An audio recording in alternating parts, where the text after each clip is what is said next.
Está começando mais um InfluCast, sua dose semanal de conteúdo sobre influência digital. E esse é o 5º episódio da série especial sobre o coronavírus e suas implicações na rotina de quem cria conteúdo na internet. E a regra você já sabe, lave as mãos, fique em casa e escute InfluCast no Spotify e nas melhores plataformas. Eu sou Andressa Grifante, jornalista, empresária da agência RS Bloggers e criadora de conteúdo no site passageira.com.br. E eu, de mãos limpas, sou Leonardo Zanata, pai do Arthur, advogado especialista em direito digital e viciado em tecnologia e joguinhos eletrônicos. Lembrando que o nosso InfluCast está com financiamento coletivo pelo PicPay, com assinaturas que partem de apenas R$5. Considere se tornar um dos nossos apoiadores. A sua contribuição ajuda muito no desenvolvimento e na propagação desse projeto. E Andressa, conta pra gente qual é o tema desse episódio. Bora lá! Então, hoje o papo é sobre a rotina entre pais, mães e os filhos durante essa quarentena.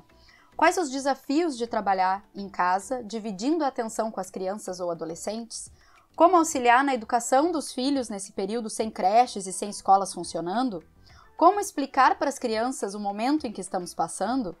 E como cuidar da saúde mental de pais e mães nesse tempo em que estão tão sobrecarregados e também tão preocupados com o futuro?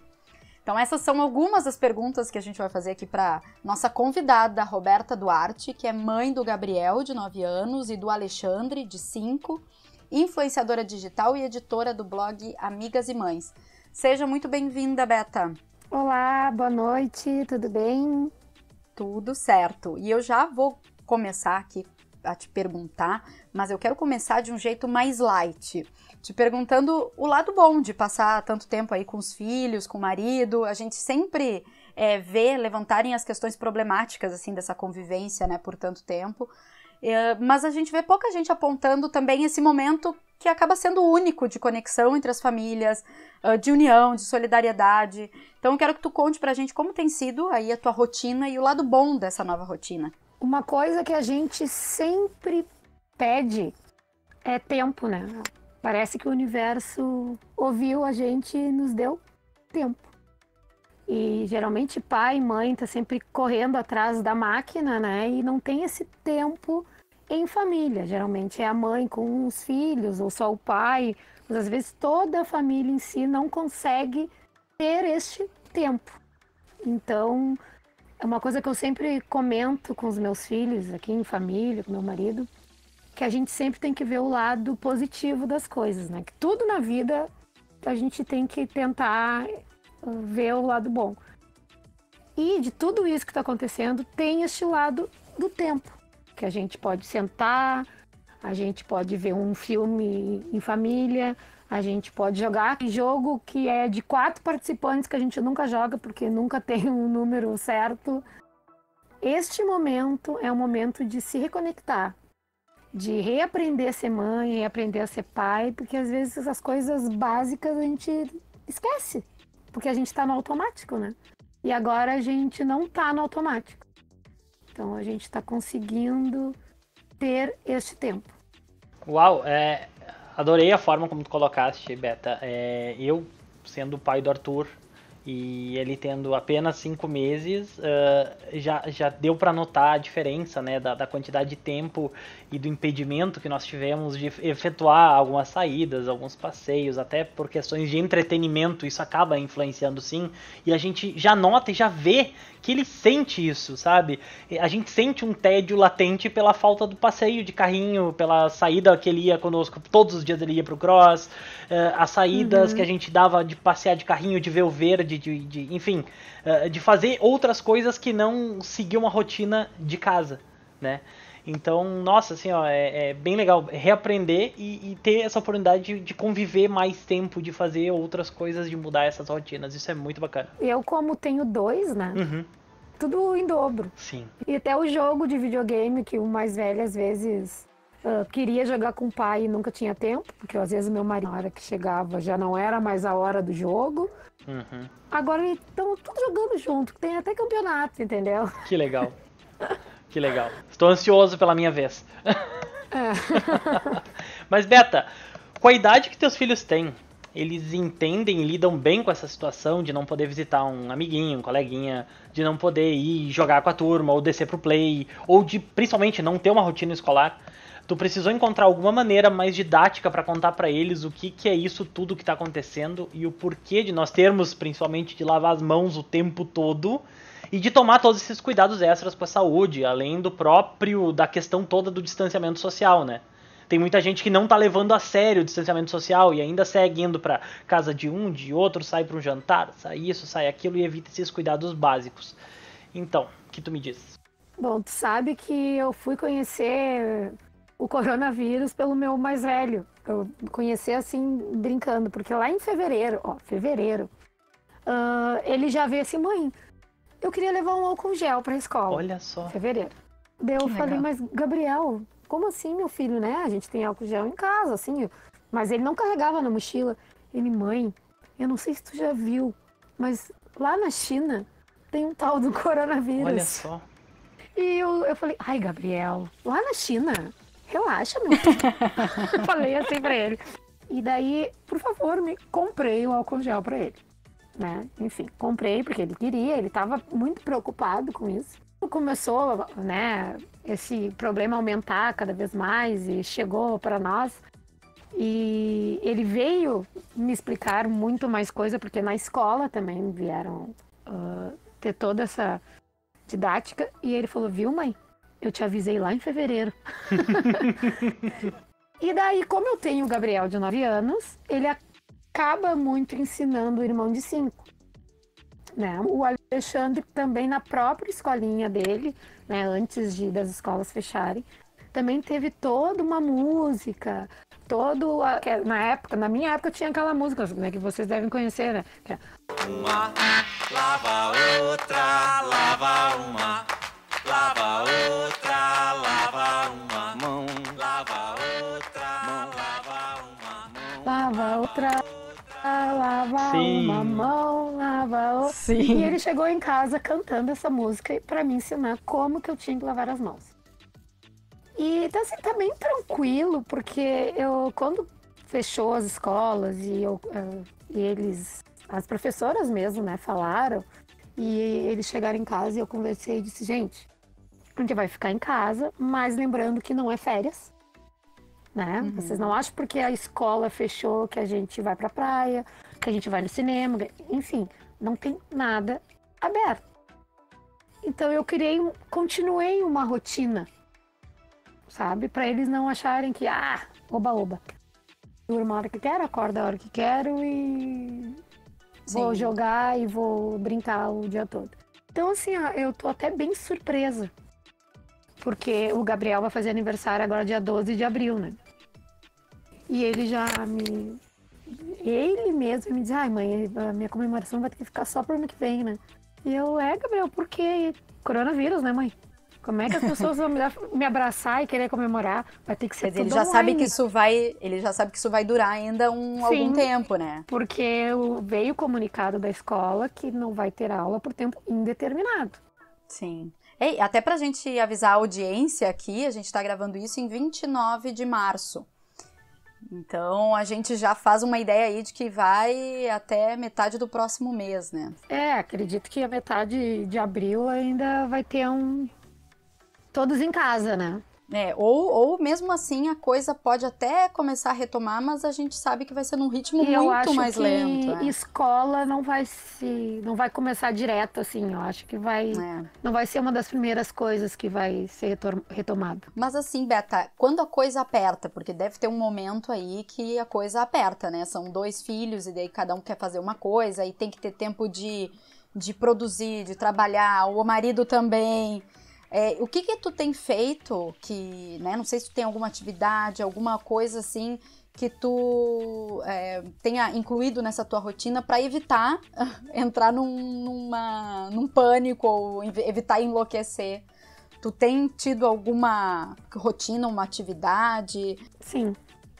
Eu brinco, né? Até no meu Instagram eu falo bastante disso. Tem até um filtro que eu falo assim, mãe não vive só de maternidade. Porque senão a gente enlouquece, né? Sim. A gente, antes de ser mãe, a gente é mulher e nesse período a gente está vivendo muito mais a maternidade do que antes. Muito. Porque a gente é mãe, professora, conselheira, amiga, esposa, enfim. Então, assim, ó, o que eu fiz, testei e digo assim, foi a coisa mais simples, mas para mim deu super certo. Eu acordo antes de todos da casa. Olha só. Boa técnica. Gente, antes, aquele silêncio, aquela paz. Olha, pode ser 30 minutos. E se por acaso acontece, sei lá, me perdi, não consegui acordar antes, acordaram todos juntos, eu durmo depois de todos. Nossa. É ter um tempo só teu, né? Só teu. Dá o start no dia. É a melhor coisa. E isso, não, é outra vibe, outro momento. Porque daí tu acorda 1 hora antes, 30 minutos antes, toma o teu café em paz. Porque às vezes tu te senta pra tomar... Mãe, não sei o quê. Mãe, então tu te senta, toma o teu café. Naquele tempo, se tu quer ver uma série, ler um livro. Enfim, é um tempo teu, de nome e sobrenome, não a mãe do fulano. Sim. Sabe? É ótimo. Recomendo. Boa ideia. Muito bom. Mas como alguém tem que fazer o papel do vilão nessa história, né? Nem tudo são flores. Nessa situação de ter todo mundo em casa, das escolas fechadas, né? Eu trago aqui algumas informações relacionadas, publicadas pela Unicef e relacionadas ao coronavírus, que diz que em questão de meses, a Covid-19 mudou a vida de crianças e familiares em todo o mundo. Esforços de quarentena, como fechamento de escolas e restrição de movimento, embora considerados necessários, estão atrapalhando as rotinas das crianças e os sistemas de apoio. Também estão adicionando novas formas de estresse aos cuidadores, que talvez precisem renunciar ao trabalho. Ainda assim, então, né, o estigma relacionado ao Covid-19 deixou algumas crianças mais vulneráveis à violência e ao sofrimento psicossocial. Ao mesmo tempo, medidas de controle que não respondem às necessidades e vulnerabilidades específicas de gênero de mulheres e meninas também podem aumentar o risco de exploração sexual, abuso e casamento infantil. Evidências recentes da China, por exemplo, apontaram para um aumento significativo nos casos de violência doméstica contra mulheres e meninas. Nessa pegada, eu tomei a liberdade de convidar a minha colega de profissão, a advogada Fabiana Ribeiro, que é especializada em direito de família, para tecer alguns comentários sobre o crescente aumento, ou o possível crescente aumento, de violência doméstica no Brasil. Fabiana, fala para nós. Oi, Leonardo, Andressa, Roberta. Pois então, a violência doméstica familiar é uma triste realidade. Na China, por exemplo, já se sabe que durante o isolamento por causa do coronavírus, mais mulheres noticiaram que sofreram violência, segundo matéria publicada na revista Galileu. Aqui no Rio Grande do Sul, o site da Polícia Civil informa que diversos postos e centrais estão com atendimento prejudicado. Uma alternativa encontrada foi disponibilizar, através do site Delegacia Online, uma forma de realizar ocorrências policiais, inclusive de violência doméstica sofrida por mulheres, crianças e adolescentes, desde que não haja pedido de medidas protetivas de urgência, porque essas teriam que ser realizadas presencialmente. Então, mesmo agora, a gente não tendo ainda dados divulgados sobre essa violência, não é difícil de se concluir que o isolamento das famílias em suas casas agrava esse quadro já existente em muitos lares. É importante que a sociedade esteja atenta e não se omita de realizar denúncias. Em briga de marido e mulher, meta a colher e denuncie. E isso vale também para os maus tratos com crianças e adolescentes. A nossa denúncia pode salvar e mudar muitas vidas. Bom, pegando esse gancho aí, já que o Léo iniciou a fazer o papel de vilão, como ele mesmo disse, tem um outro ponto aí que eu gostaria que a gente trouxesse aqui para o debate, porque no caso da Beta, ela está em quarentena com o marido e os 2 filhos, mas a gente sabe que muitas crianças e jovens possuem 2 casas, né? A da mãe e a do pai. Então, pelo viés jurídico, como fica nesse cenário a guarda compartilhada dos filhos, né? No caso de pais separados? Bom, de novo, como é uma pergunta especializada, vou deixar a Fabiana responder para nós. Boa pergunta. A guarda compartilhada dos filhos corresponde ao exercício de todas as funções parentais, ou seja, dispõe sobre a gestão da vida dos filhos. É importante referir que hoje temos 2 tipos de guarda. A guarda unilateral, que diz respeito à tomada de decisões quanto à vida dos filhos por um só dos genitores, e a guarda compartilhada, que já é a responsabilização conjunta dos genitores quanto às decisões da vida dos seus filhos. A regra presente em nosso ordenamento jurídico hoje é que a guarda seja compartilhada, mesmo quando inexista acordo entre os pais, mas desde que ambos estejam aptos a exercer esse poder familiar. Em tempos de Covid-19 e isolamento, é fundamental lembrar que a convivência familiar não se confunde com a guarda, pois mesmo nos casos em que a guarda dos filhos fique somente com um dos genitores, o pai ou a mãe que não a tenha poderá conviver com a prole. Isso porque, mais do que um direito e dever dos pais, a convivência familiar é um direito de crianças e adolescentes, protegido especialmente em nossa Constituição Federal e reafirmado em diversas outras legislações, como o Estatuto da Criança e do Adolescente. Indica-se que durante esse período de isolamento e escolas fechadas, os pais utilizem como referência o que ficou acordado ou determinado na divisão do período de convivência durante as férias escolares dos filhos, evitando assim conflito e demora na elaboração de uma nova regulamentação, já que isso é bem novo, né? Tomando, é claro, todas as medidas de segurança e cuidados de higiene, não expondo os filhos ao contato com outras pessoas, não usando, por exemplo, o transporte coletivo. Claro que em caso de necessidade de realização de quarentena por problemas de saúde, que incluam os filhos ou então os pais, no grupo de risco, é essencial que se respeite esse resguardo e se crie outros instrumentos para a manutenção dessa convivência, que é tão fundamental para a criança e adolescente. Uma alternativa, então, seria a utilização de programas e aplicativos que possibilitem que se converse e se faça chamadas por vídeo. É uma boa dica para que a convivência continue, mesmo em tempos de pandemia. Excelente, obrigada, Fabiana. Bom, Beta, então para a gente encaminhar já para o final do nosso episódio, encaminhando, na hora do home office, da produtividade, né, tu trabalhar, eu acho que o teu marido, não sei se ele tem trabalhado em casa também, Sim. Como é que vocês fazem com os 2 filhos por perto? Qual que é o desafio diário para entreter eles, conseguir que eles realmente se foquem também nos estudos e vocês fiquem livres para produzir, né, para trabalhar? Olha, aquilo que eu já tinha comentado, eu acho que o segredo é rotina.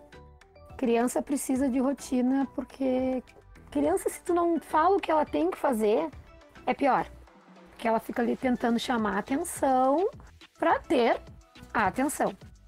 Então, como eles sempre estudaram no turno da tarde, e eu sempre tive esse privilégio de ficar com eles no turno da manhã, então pela manhã tá tudo na mesma, o meu marido trabalhando, e daí eu fico pela manhã com eles, tal, preparação de almoço.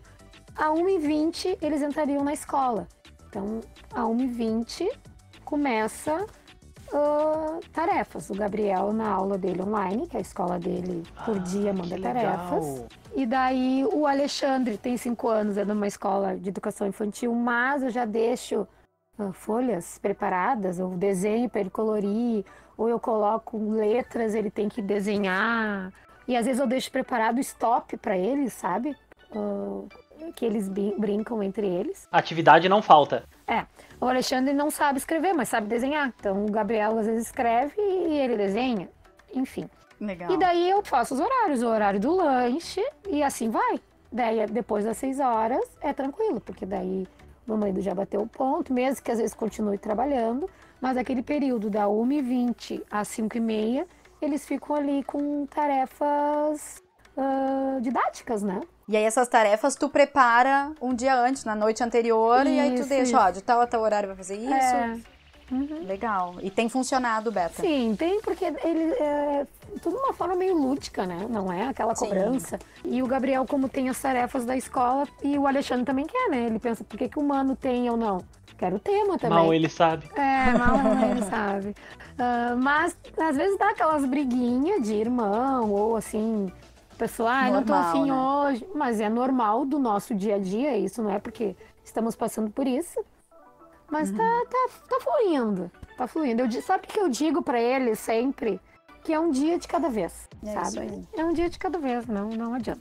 Ainda hoje eu comentava, assim, com amigas minhas, que eu não julgo aqueles pais que nesse período vão dar, eventualmente, mais telas, né? Vão deixar ali os filhos com tablet ou na frente da TV. Que é uma coisa que a gente sabe que demais, dá isso demais, né, pros filhos, esse contato só com enfim, a tela do computador, jogos ou desenhos, isso não é o ideal. Mas os pais, as famílias estão tão sobrecarregados, é um período tão ímpar, né, na história, que eu não julgo. Eu acho que, né, se isso vai acalmar a criança, se vai resolver aquela situação, acho que daí é eu uma te saída, pergunto, né?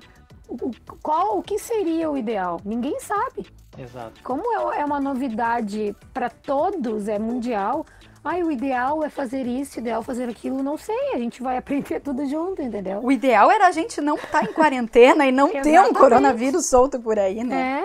No momento não dá para se cobrar e um dia de cada vez. Se hoje funcionou a atividade, amanhã talvez funcione o celular, paciência. Com certeza. O importante é a gente estar apto com essa questão da adaptabilidade, né? Se hoje não funcionou, amanhã tenta que vai ser melhor. Bom, nesse sentido, Beta, por favor, deixa uma mensagem final para as mães e pais que estão nos ouvindo e diz também para o pessoal onde eles podem te encontrar. Bom, gente, a minha mensagem é não se cobre tanto, porque não é o momento da gente querer ser a melhor mãe, o melhor exemplo. Então, não se cobre, que vai dar certo, tudo vai passar e se ficar se cobrando, é pior, é normal bater o desânimo, é normal não saber o que fazer.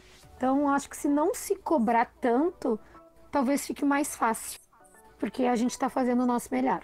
E vocês podem me encontrar, e eu tô direto mais no Instagram, que é Roberta Duarte, que eu brinco que lá eu tento dar uma sacudida nas mães para não viver só o lado maternidade. E eu tenho o blog que é amigasdemães.com.br. Perfeito. Gente, se ouviu até aqui, gostou do papo, aproveita, vai ali no Spotify ou no Apple Podcasts, te inscreve para ser notificado para os próximos episódios e lembra de seguir a gente no @escuteinflucast. Beta, muitíssimo obrigado pela tua participação, por despender o teu tempo. Agradece aos teus pequenos também por cederem a mãe dele para nós um pouquinho. Não, tá tudo certo. Tá bem? Muitíssimo obrigado, gente, e até a próxima. Até. Obrigada, Beta e Léo, até o próximo.